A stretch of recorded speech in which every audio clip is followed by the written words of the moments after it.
disser que teve um tempo lá nas Arábias que já era moda ser furry? A criatividade de Sherazade já está me assustando. Só lá na causa mesmo.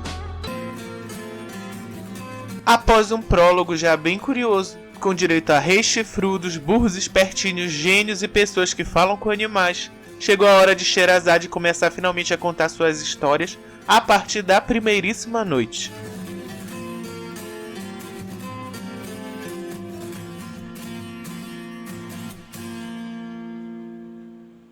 O vizir não consegue mudar a cabeça da filha, que coloca seu plano em prática. Ela se casa com o sultão Shahriar, mas na noite de núpcias, sua irmã, Dinazarde, de forma aparentemente inocente, intervém. Ela pede que o rei conceda a ela a chance de ouvir uma bela história das muitas que sua irmã conhece para que ela possa dormir em paz. O rei concede, ouve e a acha bem interessante. Sherazade, porém, que não é boba, não conta o final da história, sempre deixando uma deixa para que o rei se interesse em ouvir a continuação da história no dia seguinte. Em geral, pelo menos neste primeiro volume, as noites vão se estruturar com a noite chegando, Dinazarde pedindo que Sherazade conte uma de suas histórias, Sherazade pede a permissão ao sultão que concede, Sherazade fala até próximo ao raiar do sol e para, informando que pode continuar desde que o rei permita continuar viva na noite seguinte. Como este vídeo não tem intenção de seduzir nenhum rei, podemos agora começar a contar de forma bem condensada as histórias de Sherazade. O mercador e o gênio. Sherazade conta ao rei que há muito tempo existia um grande mercador. Vivia em prosperidade com várias esposas, filhos e posses. Fazia fortuna viajando para diversos países. Um dia, voltando para casa, avistou nas terras desérticas um oásis. Lá ele se refrescou e comeu algumas tâmaras que ele carregava consigo. Ele havia sentado à sombra de uma árvore e ao comer as tâmaras jogava os caroços para os lados. Era hora de seguir viagem após se arrumar e orar, como era de seu costume. De repente o homem é interpelado por um gênio gigantesco empunhando uma espada, afirmando que tinha vindo para matá-lo. Acontece que o mercador, coitado, sem saber, tinha jogado os caroços de tâmara na cabeça do filho do gênio, que acabou morrendo. Ele tenta argumentar, inclusive apelando à poesia, mas é em vão. Porém, consegue convencer o gênio, ao menos, a lhe dar um prazo de 1 ano para se despedir da família. Porém, passado o prazo, ele deve voltar ao mesmo lugar para receber sua sentença postergada. O mercador então volta para casa, deixa todas as suas contas acertadas, se despede tristemente de sua família e volta para o encontro do gênio após a passagem do ano. Enquanto esperava pelo gênio no mesmo local em que havia comido as tâmaras, um velho sheik trazendo uma gazela passou por ele e começaram a conversar. O sheik decide que só sairá dali depois de ver o desenrolar dos fatos. Eventualmente, mais 2 sheiks aparecem, sendo que o segundo levava consigo 2 cachorros de caça pretos. Quando os 4 presentes finalmente ouvem toda a história, eis que o gênio aparece para cortar a cabeça do mercador. O sheik, que levava a gazela inteirado da história, implora pela vida do novo amigo. Ele pede que o gênio reconsidere a pena se a história que ele lhe contar de como aquela gazela foi parar ali for mais espantosa que a história dele com o mercador, que o gênio irá poupar a vida deste amigo. O gênio aceita a oferta e Sherazade começa a contar a história do primeiro sheik.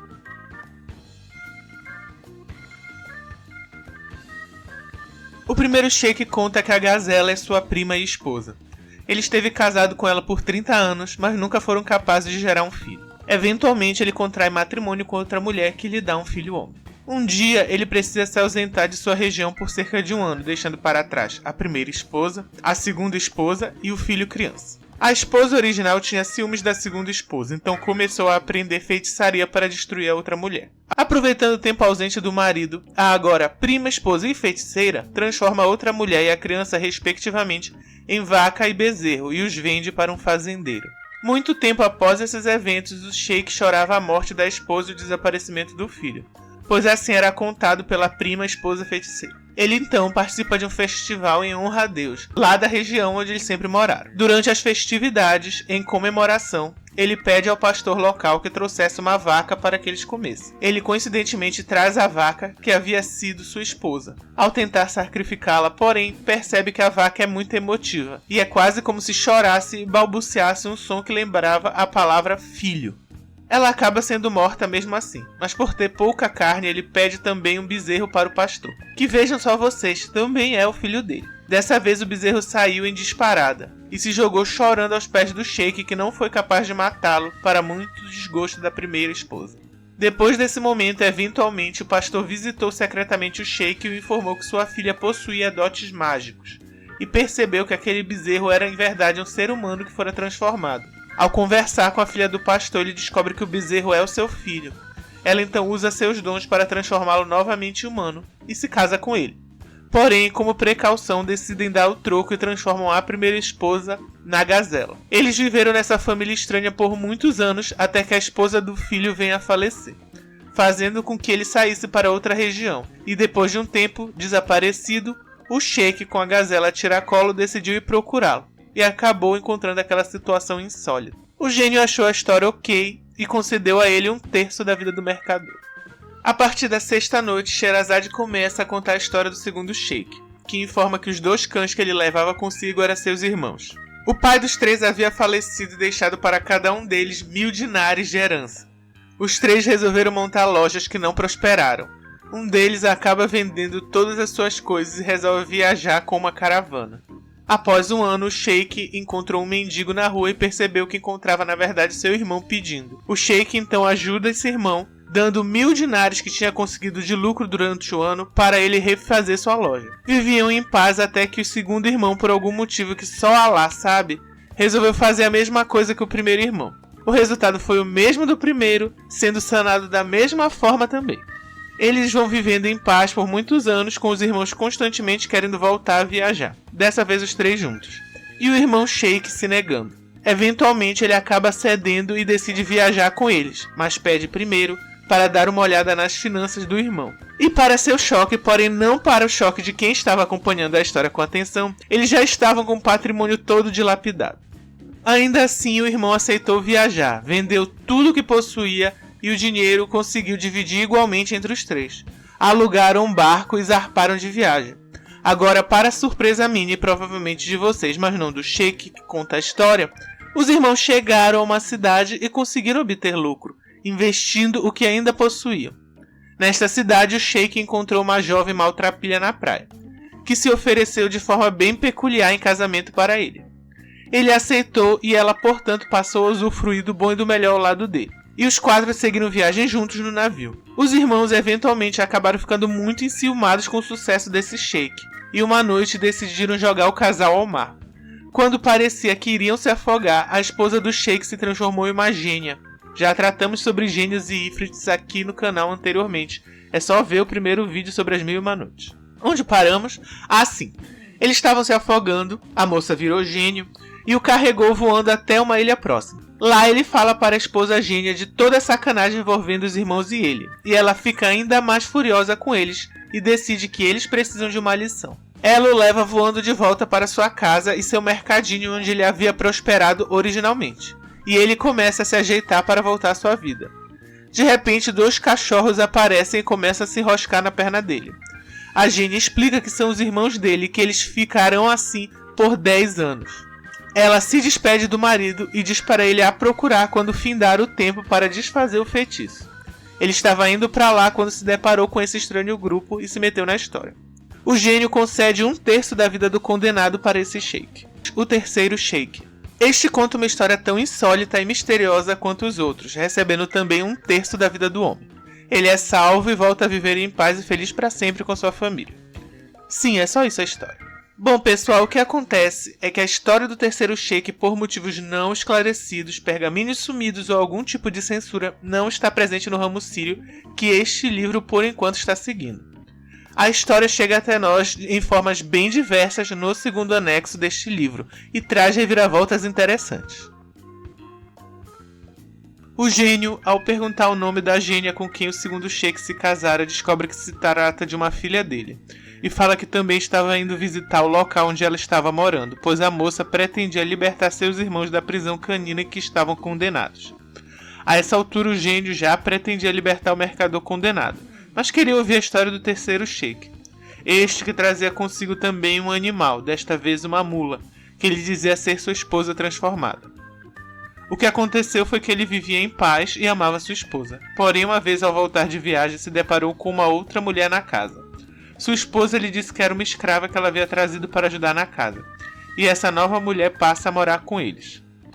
A esposa começa a ignorar o marido e passa basicamente todo o tempo com a escrava. Eventualmente, o marido volta para casa mais cedo sem que a esposa soubesse e flagra uma cena bizarra. A mulher falando sacanagem pesada com um homem com características físicas parecidas com a da escrava que morava com eles. À noite, ele tenta confrontá-lo. A esposa joga um líquido estranho nele e o transforma em um cachorro preto. Ele acaba fugindo enxotado pela rua e fica abandonado à própria sorte. Eventualmente ele encontra um cozinheiro que dava comida para os cachorros de rua, que percebeu que ele se comportava bem diferente dos outros cachorros, e os outros cachorros o estranhavam. Ele passa a dormir no restaurante e a ajudar o cozinheiro, inclusive a identificar moedas falsificadas que alguns dos clientes utilizavam no local. O cozinheiro fica obviamente espantado e sua filha pede para que ele um dia traga esse espantoso cachorro para casa. Ele assim o faz e ao chegar em casa com o cão, a moça percebe que ele não é um cachorro e por entender também das artes místicas consegue libertá-lo. Porém decide que eles precisam obter vingança contra a esposa que o transformou em cachorro. Ela lhe deu uma taça com líquido dentro e o instruiu a despejar na esposa e desejar qual animal ele queria que ela se transformasse. Ele assim o fez. Ele a imaginou como mula e após jogar o líquido nela fez com que ela passasse pelo mesmo processo que ele, até mesmo a metamorfose. Ele então passa a perambular com ela pelos desertos até encontrar esse grupo de mercador. O gênio fica espantado com a história e decide não só poupar a vida do mercador, como trazer de volta à normalidade todos os que estavam arrependidos de coração. No fim, todos são destransformados e seguem a vida felizes. Justiça para quem, né? A segunda versão da história vai ser contada por um ascendente do Mr. Catra. Brincadeiras à parte, o Sheik começa dizendo que tem 15 mulheres com quem teve diversos filhos e filhas. Porém, todos os filhos homens morreram. Um dia ele decide ir até a cidade de Basra, não sei como é que fala, conhecer um homem que praticava adivinhação utilizando areia. Ao finalmente encontrar o adivinho, ele pede que ele descubra por que seus filhos homens morrem. Ao fazer a adivinhação, o homem então começa a chorar para a surpresa do Sheik. Ele o informa que filhos homens nascidos de mulheres de origem abissínia, ou seja, de pele escura, não sobreviverão, e que ele deve tentar filhos homens com concubinas brancas. Ele assim o faz, e se casa com 2 mulheres que encontrou na Turquia.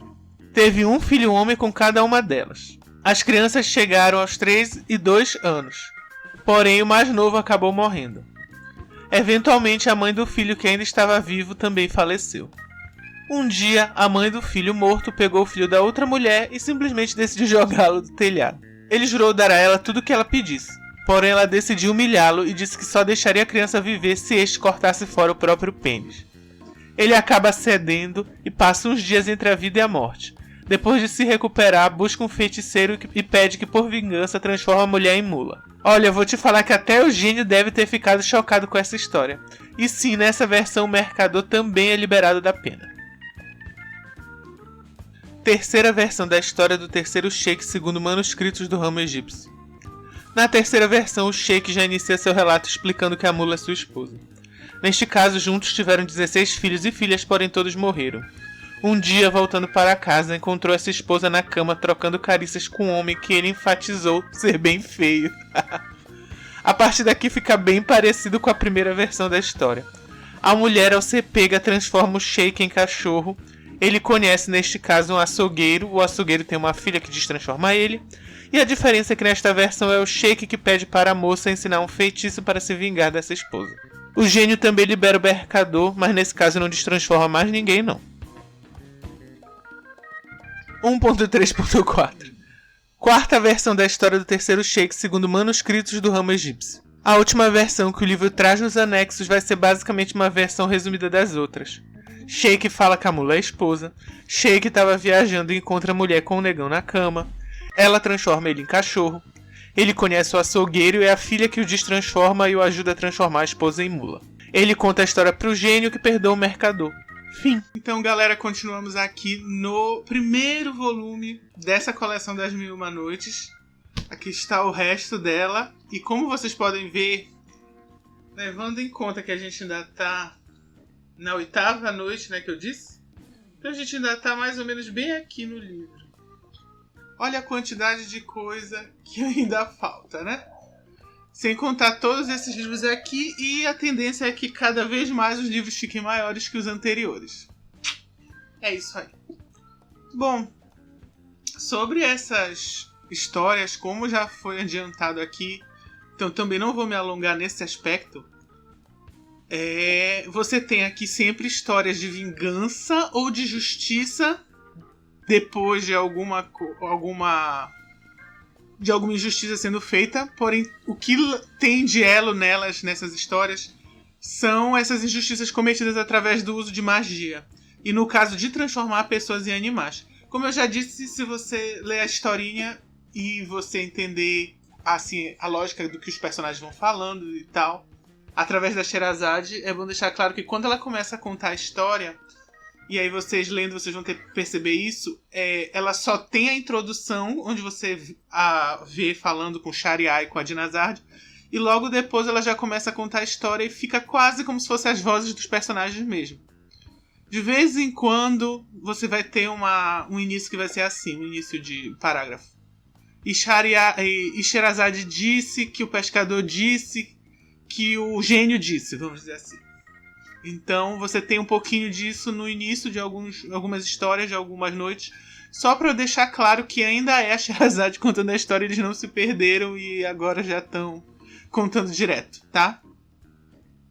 É interessante também destacar que você tem, e isso você vai sendo percebido, pelo menos na minha opinião, porque assim, eu já li este livro inteiro e estou na metade desse aqui. Eu parei esse aqui, na verdade, que é o segundo volume do Ramo Sírio, porque eu achei que talvez eu vou tentar, quando a gente chegar aqui, que vai demorar, tá? Isso vai ser um projeto de leitura longuinho. Quando chegar aqui, a minha intenção é ler e fazer o vídeo ao mesmo tempo, porque nesse aqui eu já li todos. Então eu já adianto pra vocês isso, de que nesse primeiro volume desse Ramo Sírio, você tem um arco temático. Então, por exemplo, nesse o pescador e o... É o pescador e o gênio? Perdão.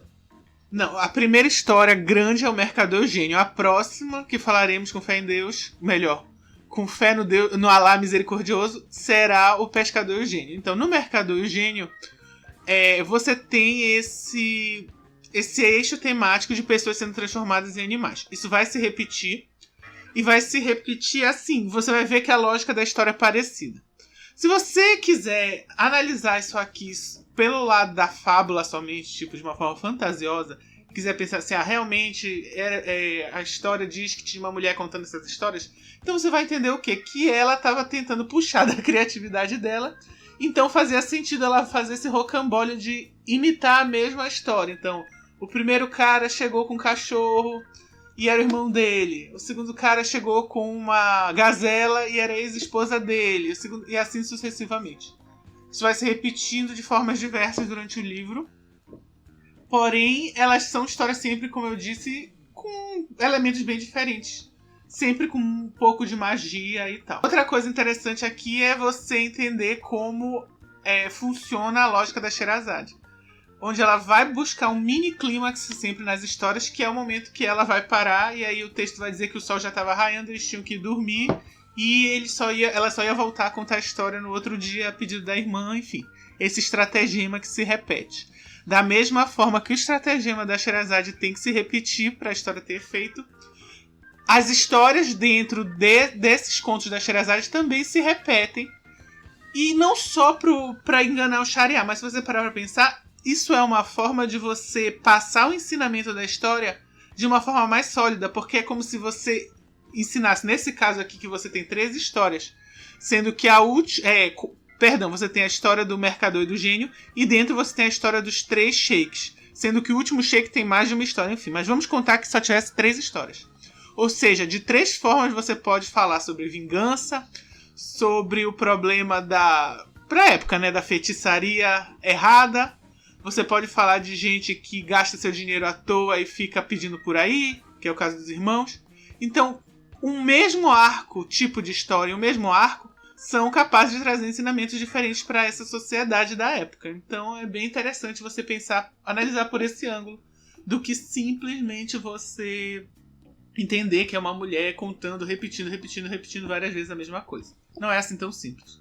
Outra coisa que eu não destaquei no vídeo, mas eu creio que eu comentei, é o fato de que muitas dessas noites, nessa primeira noite acontece e vai acontecer nas outras, algumas vezes os personagens eles não vão falar diretamente, eles vão declamar poemas, seja pra fazer com você tentar seduzir alguém, seja pra suplicar, seja porque, sei lá, tá se declarando pra uma pessoa que ama, então... E eu dei uma pulada nisso, mas enfim, saibam que também existem essas poesias. E sim, essas poesias, acredite se quiser, se repetem durante o ramo. E às vezes o personagem de uma história declama isso numa noite. Muitas e muitas noites depois, outro personagem declama a mesma poesia com algumas mudancinhas só, num contexto totalmente diferente. Eu não achei tão estranho, porque se parar pra pensar, a lógica aqui é de que todas essas histórias acontecem em regiões próximas. Não necessariamente na mesma nação, mas regiões próximas. Então talvez faça algum sentido que pessoas conheçam as mesmas poesias, as mesmas cantigas, as mesmas referências culturais da época. A transformação em animais e a teriantropia.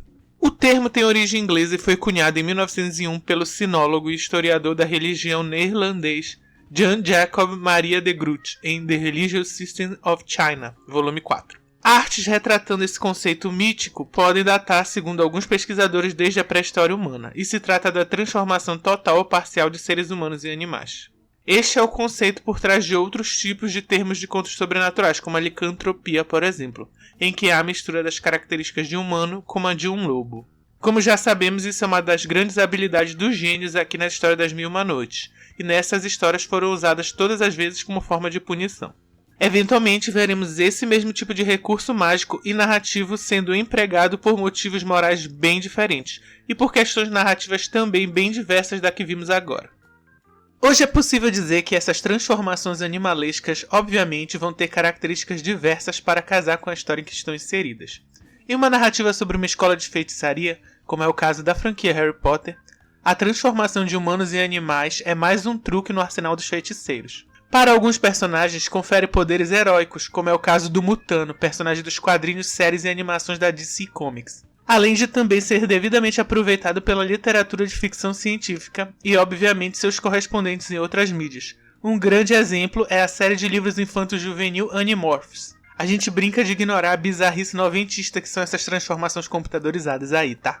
Porém, tendo em mente as histórias aqui contadas, compreendemos que não há uma mera metamorfose, como nos casos em que citei, mas sim uma desumanização dos personagens. Sua transformação em animal, sempre de ordem doméstica nessas histórias, está ligado a traição, punição e silenciamento. Narrativas modernas também irão trazer histórias seguindo essa lógica. Na própria franquia Harry Potter, algumas vezes um mago vai usar sua magia para transformar outras pessoas em animais, de forma parecida ao que ocorre nas histórias das Mil e Uma Noites. Seguindo essa tendência, temos Buffy a Caça-Vampiros, série lá da virada do milênio que constantemente é comentada aqui no canal. Nesta série, um dos entreveros comuns é a feitiçaria, incluindo a possibilidade de transformar pessoas em animais ou objetos. Uma piada recorrente, inclusive, é a transformação de pessoas em ratos. Durante o conflito com uma bruxa, a heroína Buffy é transformada em rato. Eventualmente, essa mesma personagem, ao fugir de uma turba de assassinos, se transforma em rato e fica com dificuldade de voltar ao normal. Um dos conceitos sobrenaturais que vai apresentar semelhanças temáticas com as noites contadas até agora, na minha humilde opinião, é sem dúvida o da licantropia, ou seja, do lobisomem, uma das criaturas da noite mais apreciadas em histórias de terror e seus adjacentes. Isso porque, na maioria dos casos, essa transformação animalesca é proveniente de uma maldição, como mostrado no filme trash que eu curto bastante chamado Van Helsing. Não, eu também não sei de onde tiraram o Van Helsing virando lobisomem, mas eu sempre achei legal pra caramba. O lobisomem sempre foi uma criatura que fez sucesso no nosso país, fazendo parte do folclore brasileiro, com direito, obviamente, à aparição em livros, filmes e novelas. Essas participações acabaram se tornando grandes clássicos da nossa cultura recente, como, por exemplo, os personagens do professor Astromar Junqueira, de Roque Santeiro, e o Aristóbulo, lá em Saramandaia.